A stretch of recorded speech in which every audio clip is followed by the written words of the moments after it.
Morning students, स्वागत है आपका हमारे चैनल पाई मैथ्स पे। तो देखिए, कल हमने शॉर्टकट मेथड से expansion, minors, cofactors and properties of determinants के बारे में पढ़ा था।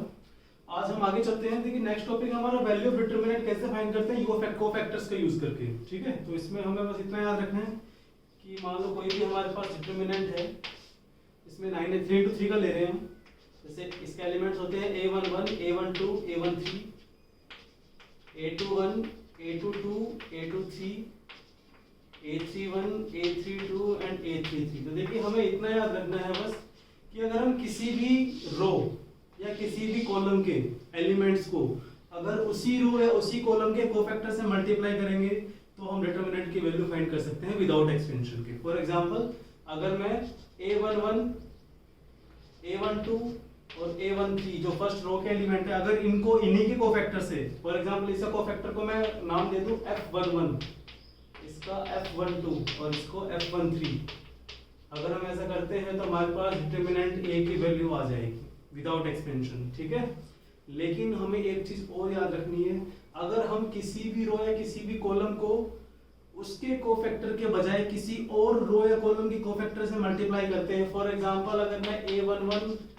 a12 और a13 को अगर मैं f, इसका कोफैक्टर कितना होगा f21, इसका कोफैक्टर f22 और इसका कोफैक्टर होगा हमारे पास f23, अगर मैं ऐसा करता हूं तो आंसर हमेशा 0 आएगा। ठीक है, अगर हम उसी रो या उसी कॉलम के कोफैक्टर से मल्टीप्लाई करेंगे तो हमें डिटरमिनेंट की वैल्यू देंगे विदाउट एक्सपेंशन, लेकिन अगर हम किसी दूसरी रो या दूसरे कॉलम के कोफैक्टर से मल्टीप्लाई करते हैं तो आंसर हमेशा 0 आएगा। अगर मैं इसके एलिमेंट्स को इनके कोफैक्टर से मल्टीप्लाई करूं तो 0, अगर इसके एलिमेंट्स को इसके कोफैक्टर से मल्टीप्लाई करूं तो 0, लेकिन अगर इसके एलिमेंट को इसी के कोफैक्टर से मल्टीप्लाई करूं तो आंसर डिटरमिनेंट की वैल्यू होगी। ठीक है, तो ये याद रखना है हमें।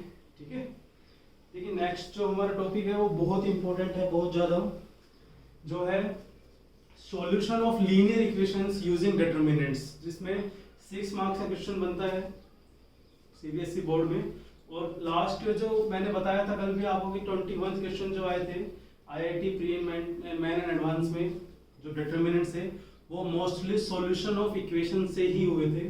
ठीक है, तो बहुत इंपॉर्टेंट टॉपिक है, ध्यान से पढ़ना है हमें। तो देखिए, लीनियर इक्वेशंस क्या होती है, सबसे पहले हमें सबको पता होना चाहिए। Linear equations are those equation in which highest power of variable is 1, जिसमें वेरिएबल की हाईएस्ट पावर होती है 1। ठीक है, तो इसमें देखिए हम पहले 2 into 2 फिर 3 into 3 दोनों का सोल्व करना सीखेंगे कि कैसे फाइंड करते हैं किसी भी लीनियर इक्वेशंस के जो वेरिएबल्स होते हैं। 2 into 2 में 2 वेरिएबल्स होंगे, 3 into 3 में 3 वेरिएबल्स होंगे, तो उनकी वैल्यू हम कैसे फाइंड करेंगे with the use of the determinants. तो टॉपिक का नेम है हमारा solution of, most important topic है ये, solution of linear equation using determinants।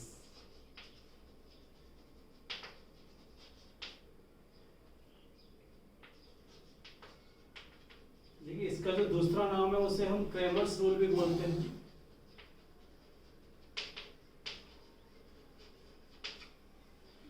Cramer's rule, देखिए सॉल्यूशन जो लीनियर इक्वेशन है मैट्रिक्स मेथड से भी फाइंड कर सकते हैं, हम वो भी पढ़ेंगे, लेकिन पहले हम डिटरमिनेंट, ओनली डिटरमिनेंट्स में मैट्रिक्स का कोई काम नहीं होगा, वो पढ़ रहे हैं हम। ठीक है, तो देखिए सॉल्यूशन ऑफ लीनियर इक्वेशन कैसे फाइंड करते हैं। फॉर एग्जांपल, अगर मान लो हम इक्वेशन ले लेते हैं कोई भी 3 into 3 ले लेते हैं, 2 into 2 से समझ में आ जाएगा हमें। ठीक है, तो लेट 3 इक्वेशंस ली हमने, a1x plus b1y plus c1z is equal to d1। ठीक है, सेकंड इक्वेशन है a2x plus b2y plus c2z is equal to d2, and last equation है हमारी a3x plus b3y plus c3z is equal to d3। अब देखिए इन तीन equations, देखिए एक चीज हमेशा याद रखनी है हमें कि जितने मिसिंग वेरिएबल्स होंगे उतनी ही इक्वेशन होनी चाहिए। जैसे यहाँ पे 3 वेरिएबल मिसिंग है x y z, तो इक्वेशन भी 3 है। अगर 2 वेरिएबल मिसिंग होंगे तो 2 ही इक्वेशन होंगी। ठीक है, अब देखिए इसको डिटरमिनेंट से कैसे फाइंड करते हैं। इसको फाइंड करने के लिए हमें 4 डिटरमिनेंट्स बनाने की जरूरत है हमें। ठीक है, जिससे फर्स्ट वाले को बोलते हैं, सेकंड होगा डिटरमिनेंट 1, डिटरमिनेंट 2 एंड डिटरमिनेंट 3। तो इन 4 की वैल्यू हमें फाइंड करनी होती है। ठीक है, अब अब देखिए सबसे पहले डिटर्मिनेंट जो होता है उसकी वैल्यू होती है only all the constant of LHS. LHS में जितने भी कांस्टेंट है उनका डिटर्मिनेंट। देखिए कांस्टेंट a1 b1 c1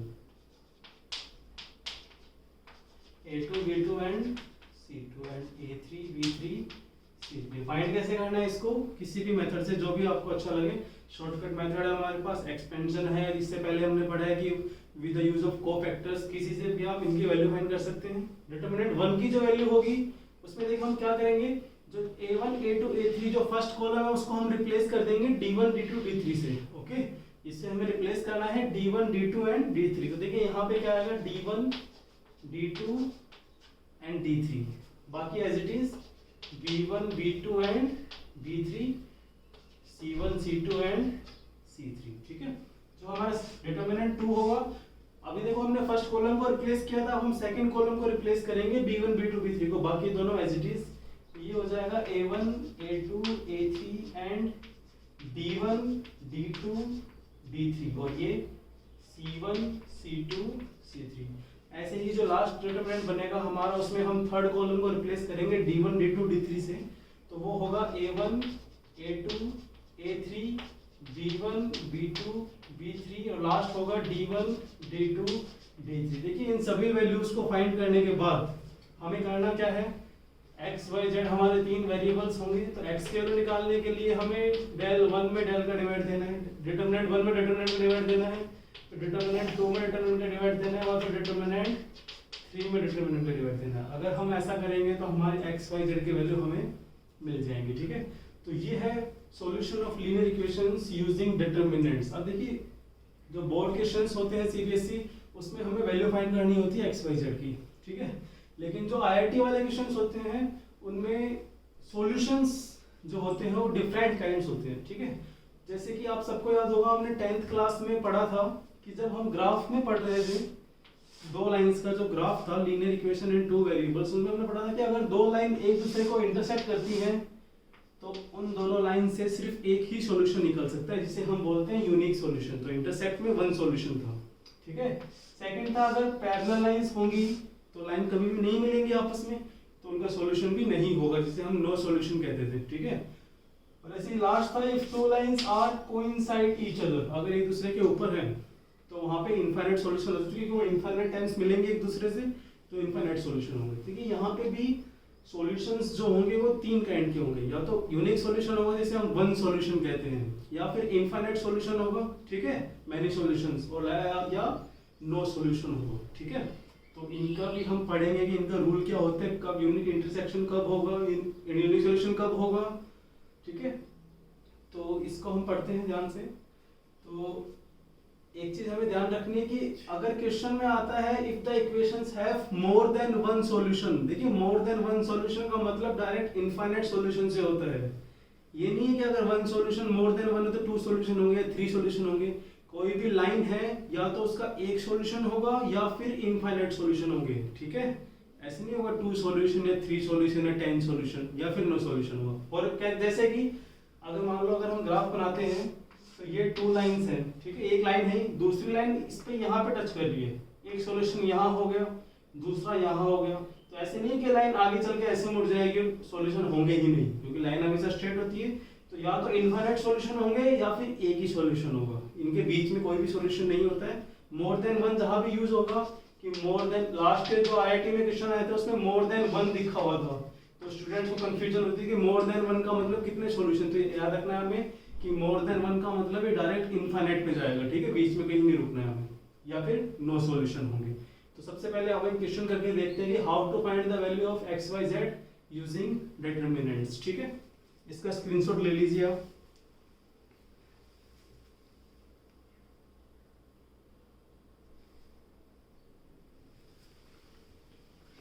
देखिए हमारा क्वेश्चन है x plus 2y plus 3z is equal to 14, 2x minus 3y plus 4z is equal to 8 and 3x plus 4y minus 5z is equal to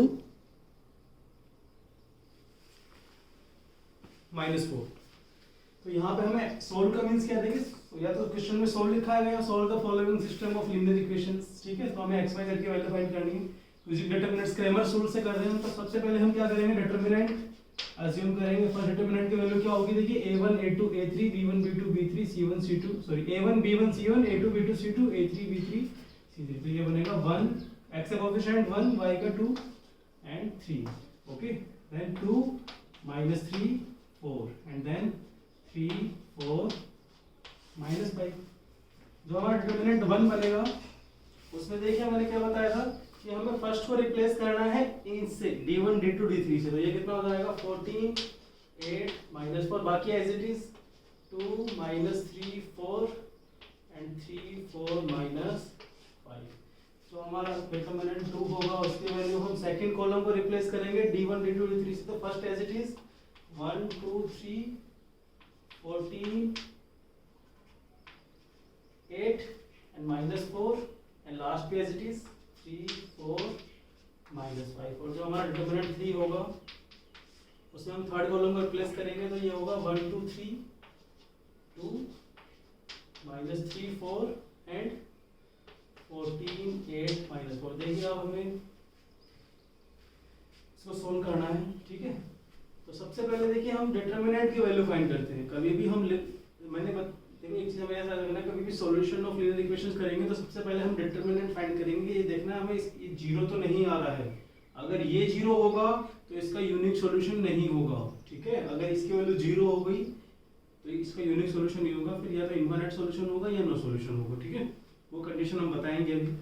तो पहले इसको solve करके देखते हैं हम इसकी वैल्यू क्या आ रही है, एक्सपेंड करते हैं इसको, रो 1 के अलोंग कर लेते हैं, देखिए रो 1 के अलोंग करेंगे तो फर्स्ट एलिमेंट है हमारा 1, ठीक है, 1 के साथ वाली कॉलम और रो को हटाते हैं तो ये चार एलिमेंट बचते हैं हमारे पास, -3 × -5 इज 15 माइनस 4 4 जा 16, अब देखिए सेकंड एलिमेंट का साइन क्या होता है, नेगेटिव, तो -2, 2 के साथ रो और कॉलम को हटाएंगे तो 2 4 -5 एंड 3 ये एलिमेंट बचते हैं, तो 2 × -5 इज -10 -3 × 4 12, ठीक है। ऐसे ही जो लास्ट एलिमेंट है हमारा प्लस में 3, फर्स्ट लास्ट इसका साइन होता है प्लस, तो +3 ये हो जाएगा, इन वाले रो और कॉलम को हटाएंगे तो 2 × 4 8 -3 × -3 -9, तो ये +9 हो जाएगा हमारे पास। इसको सोल्व करने पे आएगा, देखिए -1 ये कितना होता है, -22 को जब -2 से करेंगे तो -22 को -2 से मल्टीप्लाई करने पे कितना आएगा 44, तो ये हो गया -1, और ये प्लस का कितना हो जाएगा हमारा 22 2 जा 44, और ये कितना होगा देखिए 8 and 9 17 को जब 3 से मल्टीप्लाई करेंगे तो होता है 51, और देखिए जब इनको हम प्लस करेंगे तो 51 में से 1 माइनस करेंगे तो 50 + 44 ये होता है 94, ओके। अब नेक्स्ट 94 आने के बाद डिटरमिनेंट 1 जो होगा हमारा, इसमें हमें सेम ऐसे ही करना है, 14 को हम मल्टीप्लाई करेंगे 15 -16 अगेन -2, इसको सोल्व करिए, -40 + 16, ठीक है, और जो लास्ट एलिमेंट होगा वो होगा +3 32 माइनस माइनस ये प्लस हो जाएगा, फिर अगेन 12, अब इसको सोल्व करने पे कितना आएगा देखिए, -1 × 14 -14, ठीक है, -14 में 16 जाएंगे तो -24 -24 को 2 से करेंगे तो प्लस का 48, ठीक है। तो देखिए यहाँ पे क्या बचेगा, 32 में से 12 जाएंगे तो 23 से कितना होता है हमारे पास 60, और देखिए इसको सोल्व करने पे कितना आता है, 48 में से 14 जाएगा 30 + 60 34, देखिए 48 में से 40 जाएगा 34 + 60 कितना होता है 94, ठीक है। अब देखिए जैसे हमने बताया था कि x की वैल्यू क्या होती है, डिटरमिनेंट 1 अपॉन डिटरमिनेंट, तो डिटरमिनेंट 1 की वैल्यू कितनी है हमारे पास 94, और डिटरमिनेंट की वैल्यू कितनी है 94, दोनों को डिवाइड करने पर आंसर कितना आएगा 1, तो x की वैल्यू हमारे पास आ गई है 1। तो ध्यान रखना हम ऐसे फाइंड कर सकते हैं, x y के लिए हम इसकी वैल्यू फाइंड करेंगे फिर इसका डिवाइड देंगे, z के लिए हम इसकी वैल्यू फाइंड करेंगे फिर इसका डिवाइड देंगे, ओके। तो ये है डिटरमिनेशन से कैसे फाइंड करते हैं हम वैल्यू, ठीक है। देखिए एक मेथड और है जो शॉर्टकट मेथड है, वो बुक्स में गिवन नहीं है हमें, लेकिन बहुत अगर एमसीक्यू क्वेश्चन अगर आता है आपके आईआईटी में या बोर्ड में तो उसमें बहुत हेल्प मिलेगी। देखिए क्वेश्चन क्या है, मेथड देखते हैं एक बार। इसी क्वेश्चन को हम सोल्व करते हैं उस मेथड से, तो इसका आप स्क्रीनशॉट ले लीजिए। बाकी ऐसे ही फाइंड करना है, इसको फाइंड करके इसका डिवाइड देंगे, फिर इसको फाइंड करके इसका डिवाइड देंगे, वाई और जेड की वैल्यू मिल जाएगी हमें, ठीक है। अब देखिए सेकंड जो मेथड है शॉर्टकट मेथड, उसमें क्या करना है हमें,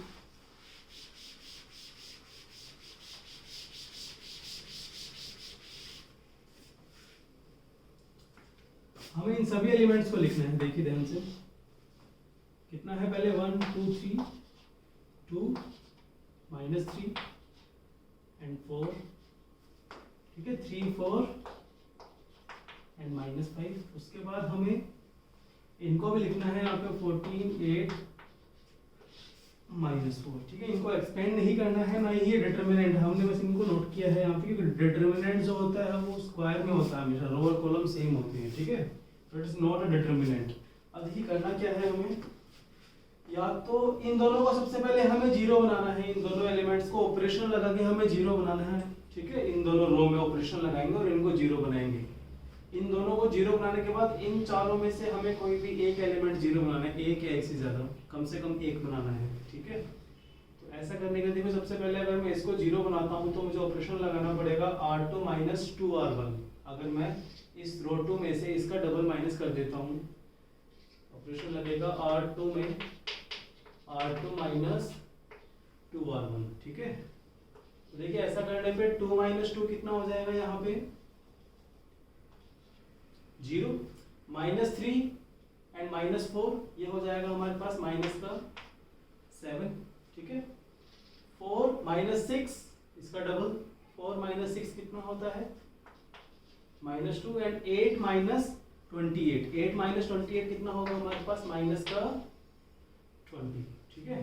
अब ये जीरो बनाने के बाद हम इसके जीरो बनाना है, तो इसमें भी ऑपरेशन लगा सकते हैं। देखो R3 - 3R1, अगर इसमें से मैं इसका 3 टाइम्स माइनस करूंगा तो ये भी जीरो बन जाएगा। तो देखिए 3 - 1 हमें इन दोनों को जीरो बनाना है पहले, तो 3 - 3 ये जीरो हो जाएगा। 4 - इसका 3 टाइम्स 6, 4 - 6 -2, -5 -9 इसका 3 टाइम्स 9, तो -5 -9 ये होता है -14, और -4 माइनस इसका 3 टाइम्स होता है 42, तो -4 -42 हो जाएगा हमारे पास -46, ठीक है। अब देखिए ये दोनों जीरो बन चुके हैं हमारे। फिर मैंने कहा था कि इनमें से किसी को जीरो बनाना है हमें, ठीक है। तो देखिए इनको जीरो बनाने के लिए अगर मैं इसका 7 टाइम्स अगर यहाँ पे ऐड करता हूँ, इसका अगर मैं 7 टाइम्स यहाँ पे ऐड करता हूँ या माइनस करता हूँ, सॉरी, इसका 7 टाइम्स यहाँ पे माइनस कर दूँ तो ये जीरो बन जाएगा, ठीक है। इन पे कोई इफेक्ट नहीं पड़ेगा क्योंकि ऑलरेडी जीरो है, इन पे कोई इफेक्ट नहीं पड़ेगा। तो देखिए ऑपरेशन लगा रहा हूँ मैं, जो हमारा R2 है, R2 में मैं ऐड माइनस कर रहा हूँ R2 में से 7R2, इसका 7 टाइम्स, और इसको माइनस करना है हमें R3 को, ठीक है। तो देखिए इसी दोनों जीरो है, इस पे कोई इफेक्ट नहीं पड़ेगा। 7R2 इसका 7 टाइम्स कितना होता है, देखिए माइनस का 49, माइनस के 49 में से जब -2 +2 जाएगा तो ये बचेगा -47, ठीक है। अब देखिए इसका 7 टाइम्स कितना होता है -14, -14 में जब हम 14 को करेंगे तो कितना आ जाएगा ये 0। इसका 7 टाइम -140 में से 146 को हम माइनस करेंगे तो ये हमारे पास बचेगा 94, किसका माइनस का, ओके। अब ध्यान से देखिए अगर हम इसको सोल्व करें,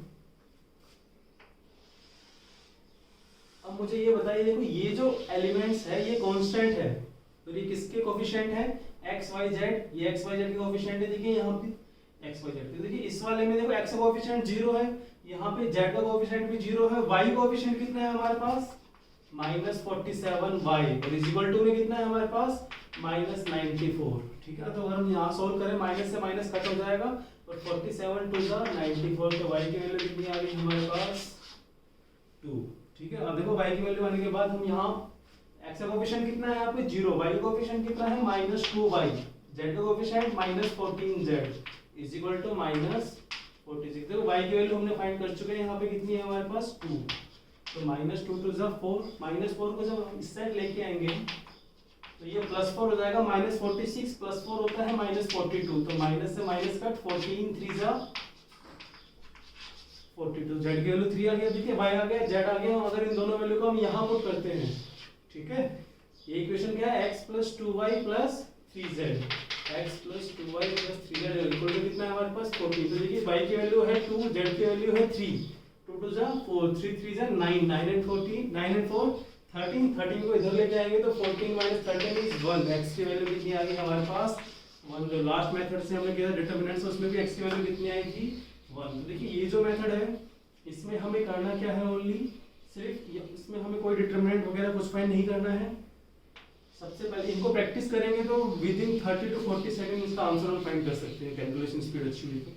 देखिए इन दोनों को जीरो बनाना है और इन चारों में से हमें कोई भी एक जीरो बनाना है। तो हमारे पास x, y या z में से कोई एक वैल्यू आ जाएगी, ठीक है, x नहीं आएगी, y, z में से कोई एक वैल्यू आ जाएगी, जो भी जीरो बनता है उसको छोड़ के। वो वैल्यू आने के बाद उसको हम यहाँ पुट करेंगे तो सेकंड वेरिएबल आ जाएगा, और उन दोनों को यहाँ पुट करेंगे तो थर्ड वेरिएबल आ जाएगा। तो it is the shortcut method to find the value of variables x, y and z in 3x3 linear equations. Okay, तो ये था हमारा आज का वीडियो। इसमें हमने सॉल्यूशंस ऑफ इक्वेशंस के बारे में पढ़ा, डिटरमिनेंट से और शॉर्टकट मेथड से। बहुत इंपॉर्टेंट टॉपिक है क्रैमर्स रूल। तो इसमें हम कल प्रॉपर्टीज पढ़ेंगे उसकी, हम पढ़ेंगे इनफाइनाइट सॉल्यूशन, ठीक है, इनफाइनाइट सॉल्यूशन और नॉन ट्रिवियल सॉल्यूशन। देखिए इनके सबसे ज्यादा क्वेश्चन बने हैं अभी तक आईआईटी में। जो लास्ट के 21 में से जो 15 क्वेश्चन थे वो इनफाइनाइट और नॉन ट्रिवियल सॉल्यूशन के ऊपर थे। तो बहुत अच्छा टॉपिक है, कल हम इसके बारे में पढ़ेंगे, ठीक है। Okay, thank you.